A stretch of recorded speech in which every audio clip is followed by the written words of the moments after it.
Well, Ahmed Rushdi is here with me in the studio. He is a senior foreign policy advisor to the Housing Committee of the Iraqi Parliament. Thanks so much for coming in. We really appreciate it. Welcome. Protesters have been voicing their demands since October. These demands have not been met, and these protests are continuing.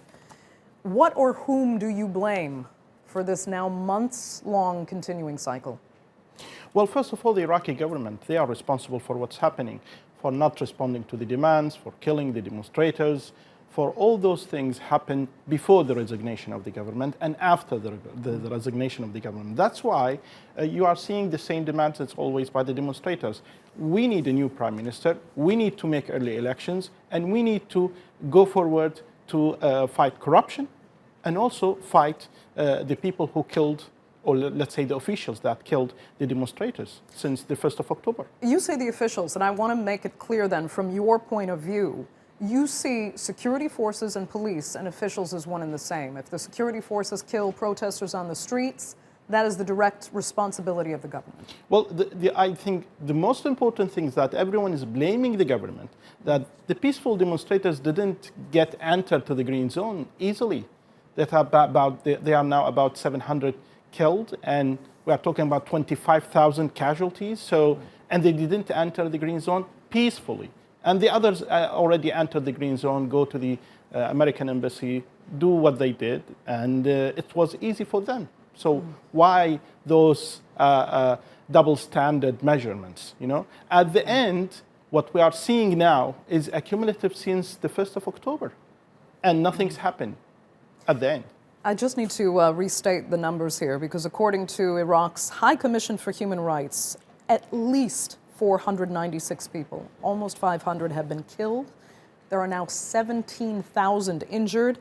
Yes. That is frightening. First of all, do you believe those numbers in full? And if so, what should be done about it? Because that is a serious violation of human rights. Well, the Human Rights Commission is already depending on the official numbers. They don't have their own numbers, so you cannot depend on those numbers easily.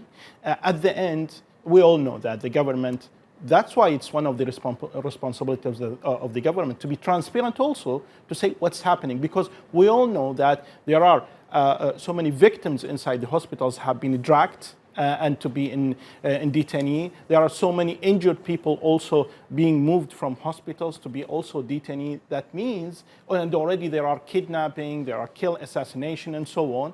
And that means there is no real security for those peaceful demonstrators. Right. So that's why you are seeing a rage. You are seeing that those demonstrations are already firing up. And by the way, it's a message, because there is another demonstration should happen next Friday at the 24th of January for anti-American demonstrations. So you can imagine that's why what's happening now is raising up, show to the people, show to the Iraqi people, show to the government, show to the international communities that we are looking for reforms in Iraq. We are not go for side war with the international community. Right. There really are so many conflicting issues at play here. So, I mean, how is Iraq, with all its divisions, all its instability at present, supposed to manage demands for a complete overhaul of the government, massive social problems to deal with, combined with all the interference of the international players who have a stake vying for influence and control in Iraq? How is a government this weak supposed to manage this realistically? Well, I don't think this government can manage anything.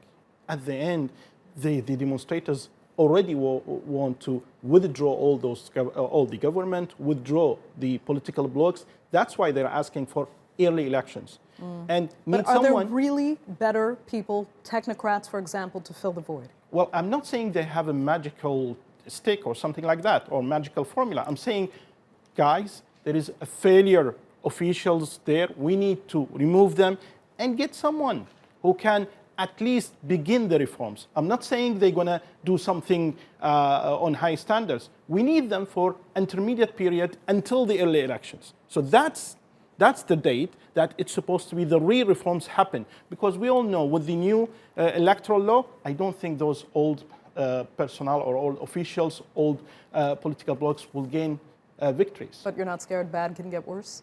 I don't think so, because now it's very worse. You know, it's the very bad condition. Okay. Ahmed Rushdi, thanks so much, as always, for most joining welcome. us. Greatly You're most appreciate it. welcome.